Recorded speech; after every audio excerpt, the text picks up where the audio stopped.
Many of you have been brought up on the idea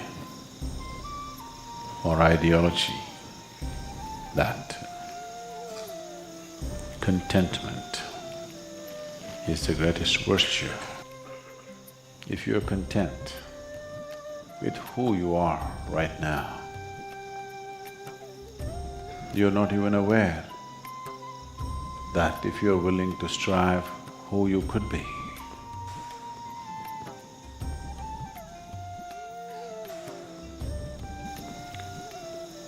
The possibility of a human being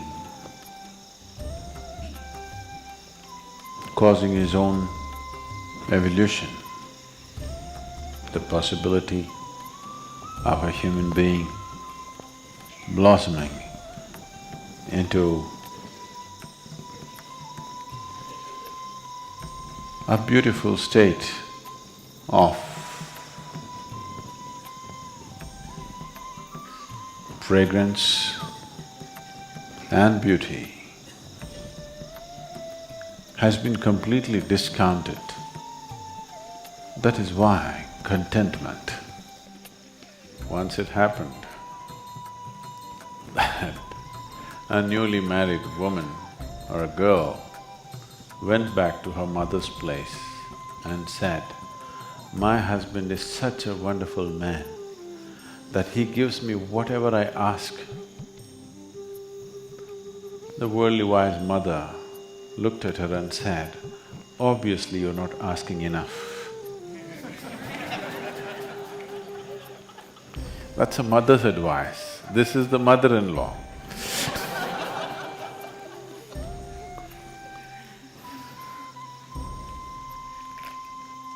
So obviously you're not asking enough from life.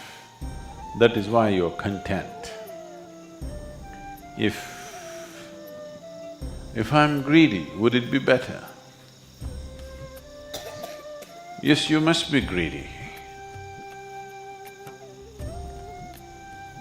The problem right now is, you're stingy about your greediness. The problem in this world is not of greed. The problem in this world is people are stingy.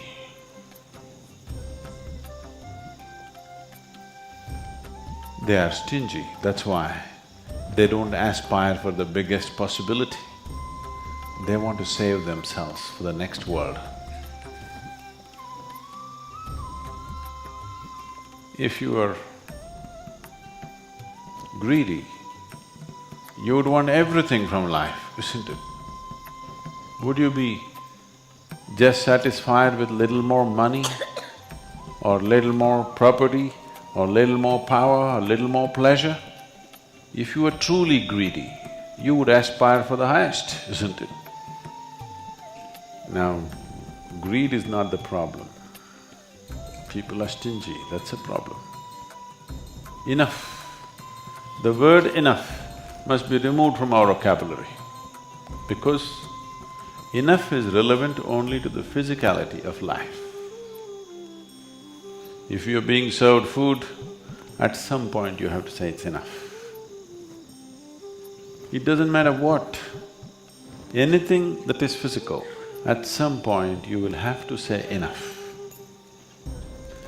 And enough or contentment has become a valuable thing in people's minds only because they have not looked at or they have not explored dimensions beyond the physical. Because physicality is a limited entity. Physicality is a limited quantity by itself. Anything that's physical is within certain limitations. So, if you get greedy with the physical, there will not be enough for somebody else. Suppose there is this much food, if you say, "I want all of it," then somebody else will not have it. There's only this much land. If somebody says, I want all of it, nobody else will have it. Like Mahatma said, there is enough for everybody's need, not enough for even one man's greed. That is true with the physicality. If your life and the realm of your experience is limited to the physical nature of the existence, enough, contentment is a good idea. But if your life is beginning to explore dimensions beyond the physical, if something beyond the physical is becoming a living reality in your life, contentment is a very bad idea. That means you will stunt yourself. The very possibility of becoming a limitless being, the very possibility of becoming a boundless nature, you will destroy the moment you say, I will be content. Contentment is a boundary. This much is enough means you're drawing that big a boundary. Enough is not a good idea. Contentment is not a good idea. Your limited ideas of success is not a good idea. Till this being allows itself to blossom to a boundless state, you should not be content. You must burn with discontent.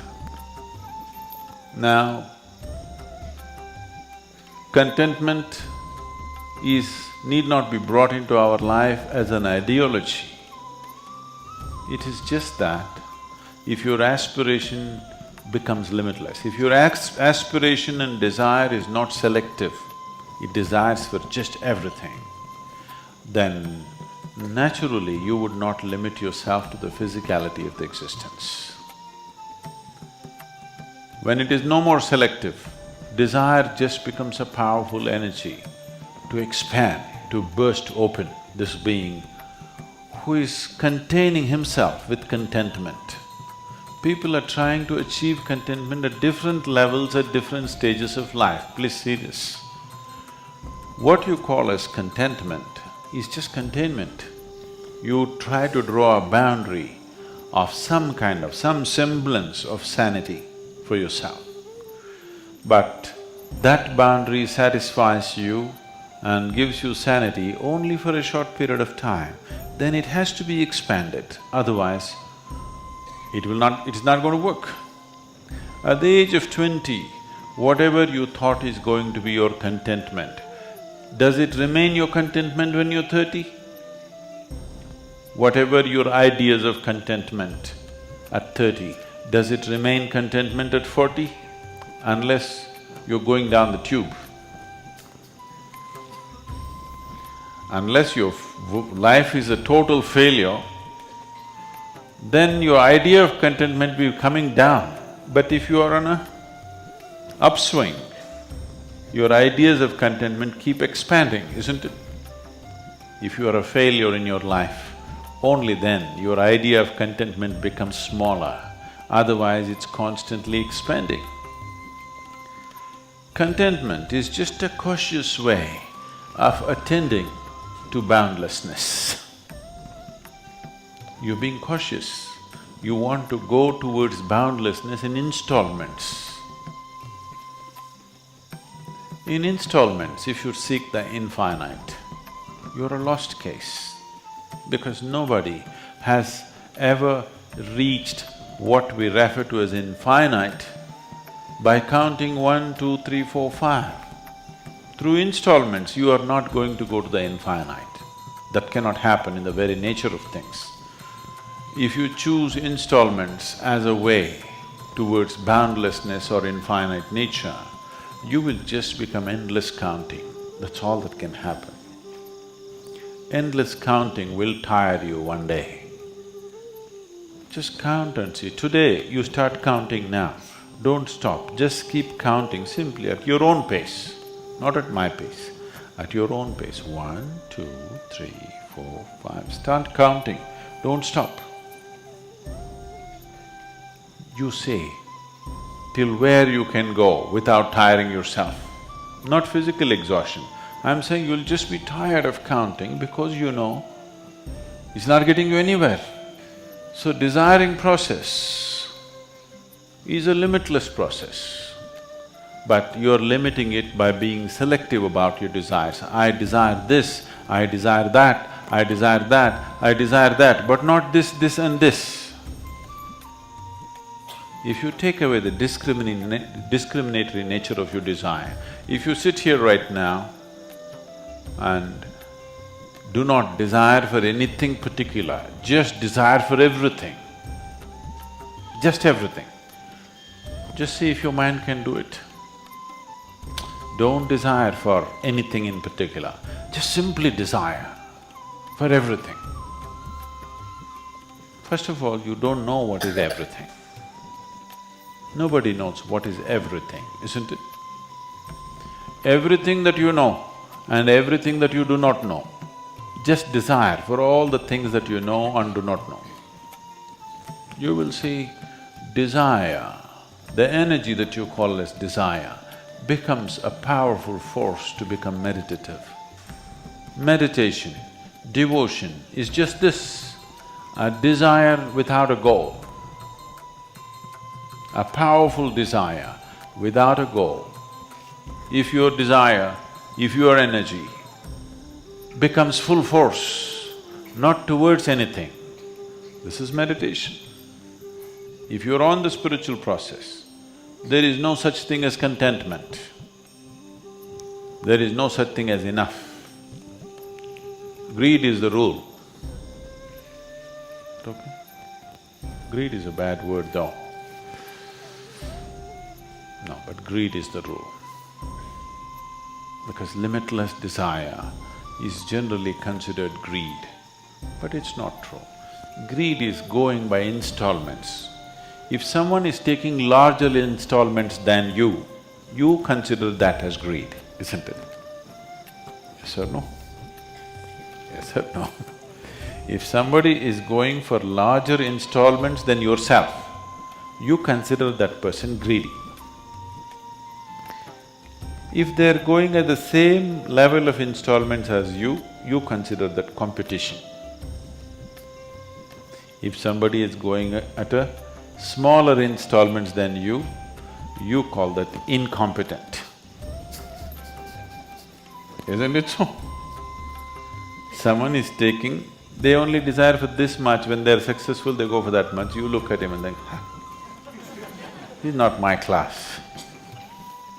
Somebody is going at the same level of installments as you, that's competition.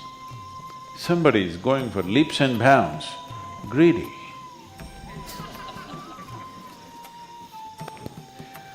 So, greed is a very relative term. Everybody is attaching a certain level of desire as greed, according to their understanding, according to their limitations. In my vocabulary, there is no such thing as greed. Because I feel a human being should seek nothing less than everything. And when he is seeking everything, small things will not keep his attention. He will not be thinking of food, he will not be thinking of currency, he will not be thinking of pieces of property. He will be thinking of the largest possibility, nothing less.